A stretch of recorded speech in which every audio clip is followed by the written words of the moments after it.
আসসালামু আলাইকুম রহমতুল্লাহি বারাকাতুহু। আমরা অনেকেই নগদ অ্যাপস নতুন করে লগ ইন করতে গেলে আমাদের সামনে একটি সমস্যা দেখা দিচ্ছে। আর যে সমস্যাটা দেখা দিচ্ছে সেটা অবশ্যই আপনারা স্ক্রিন দেখতে পাচ্ছেন।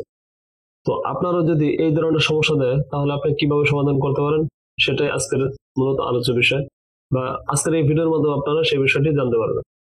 বিশেষ করে যারা কিনা আমার কাছ থেকে সিম রোমিং করে প্রবাসে বসে ব্যবহার করতে চাচ্ছেন, তারাই আমাকে অনেক মেসেজ করতেছেন যে আসলে ভাই আমি তো নগদ অ্যাপস এর ভিতরে ঢুকতে পারতেছি না, বা আমি নগদ অ্যাপস লগ ইন করতে পারতেছি না। এটা করণীয় কি, বা এটার জন্য কোনো ভিপিএন আছে কিনা?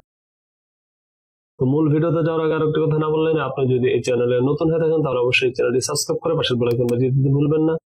আর যদি আপনি অলরেডি করে থাকেন তাহলে আপনাকে জানাচ্ছি অসংখ্য ধন্যবাদ। সেই সাথে আপনাদেরকে আমার কাছে আর কি যে সকল সার্ভিস আপনারা পেয়ে যাবেন সেই বিষয়গুলো জানিয়ে দিচ্ছি। প্রবাস থেকে বিকাশ অ্যাপস লগ ইন করে ব্যবহার করতে পারবেন। রবি, গ্রামীণ, এয়ারটেল, বাংলালিংক এই চারটি সিমের যে কোনো সিম প্রিপেড পোস্টপেড আমার মাধ্যমে রোমিং করে নিতে পারবেন। তাছাড়া বাংলাদেশে কথা বলার জন্য ব্রিলিয়ান বা আলাপ অথবা হোয়াটসঅ্যাপের মাধ্যমে কথা বলার জন্য, এক কথা ওয়াল কলিং অ্যাপসে কথা বলার জন্য ভিপিএন পেয়ে যাবেন। তাহলে চলুন আমরা এখন মূল ভিডিওতে চলে যাই এবং দেখি যে এই সমস্যাটা কিভাবে আমরা সমাধান করতে পারি। মূলত বিষয় হচ্ছে বর্তমান সময়ে নগদের সার্ভারের কাজ চলতেছে, যার কারণে বিশেষ করে যারা নতুন ভাবে অ্যাপস লগ ইন করতে চাচ্ছে তারা কিন্তু করতে পারতেছে না, তাদের সামনে এই ধরনের সমস্যাটা চলে আসতেছে। এবং এখানে বলা হচ্ছে যে কোথাও একটি ভুল হচ্ছে, বিস্তারিত জানতে 16167 কল করুন। তবে এই সমস্যাটা বেশি দিন থাকবে না, যখন তাদের সার্ভার আপডেট করা হয়ে যাবে তখন আশা করি এই সমস্যাটার সমাধান হয়ে যাবে এবং দেশ ও দেশের বাইরে থেকে যে যেখান থেকে ব্যবহার করতে চান না কেন, নতুন করে হোক বা যে কোনোভাবে হোক আপনারা ব্যবহার করতে পারবেন। তবে বর্তমান সময়ে সাময়িকভাবে এই সমস্যাটা আমরা অনেকে ফেস করতেছি, তার জন্য কিছুক্ষণ অপেক্ষা করতে হবে। এটা বলা যায় না, হয়তো একদিন, 2 দিন, 3 দিন, 4 দিন, এক সপ্তাহ লাগতে পারে। অবশ্যই এটার জন্য কোনো ধরনের ভিপিএন এর প্রয়োজন হবে না। সেকেন্ড কথা হচ্ছে, যাদের পুরনো অ্যাপস লগ ইন করা আছে, অর্থাৎ আপনি আগে লগ ইন করে রাখছেন, তারা কিন্তু অনায়াসে ব্যবহার করতে পারতেছে।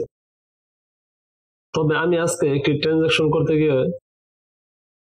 সেম সমস্যা আমারও দেখাইছে, বাট ট্রানজাকশনটি যদিও হয়ে গেছে, হয়তো আপনাদেরও এরকম হতে পারে। তো সেই ক্ষেত্রে ঘাবড়ানোর কোনো বিষয় না। আপনারা হচ্ছে আগে ব্যালেন্সটা চেক করবেন, অথবা ট্রানজাকশন বা লেনদেনের যেই এটা আছে, স্টেটমেন্ট আছে, সেটা চেক করবেন। হয়তো আপনি কনফার্ম দিয়ে দেবেন, আপনার সামনে এই ধরনের পপ আপ চলে আসবে, কিন্তু দেখবেন আপনার ব্যালেন্স থেকে কিন্তু টাকা ঠিকই কেটে নিয়ে গেছে। তাই আগে এই ধরনের সমস্যা ফেস করলে আগে আপনি আপনার ব্যালেন্স চেক করুন। তারপরে যদি না হয় তাহলে ঘাবড়ানোর কোনো বিষয় নাই, অপেক্ষা করবেন। আশা করি এই আপডেট সম্পূর্ণ হওয়ার পরে আপনারা অনায়াসে ব্যবহার করতে পারবেন। এবং পরবর্তীতে আপনারা কোন ধরনের ভিডিও দেখতে চান সেটাও কিন্তু এই ভিডিওর কমেন্ট সেকশনে কমেন্ট করে জানাতে পারেন। তো সবাই ভালো থাকবেন, সুস্থ থাকবেন। আল্লাহ হাফিজ, টাটা, বাই বাই।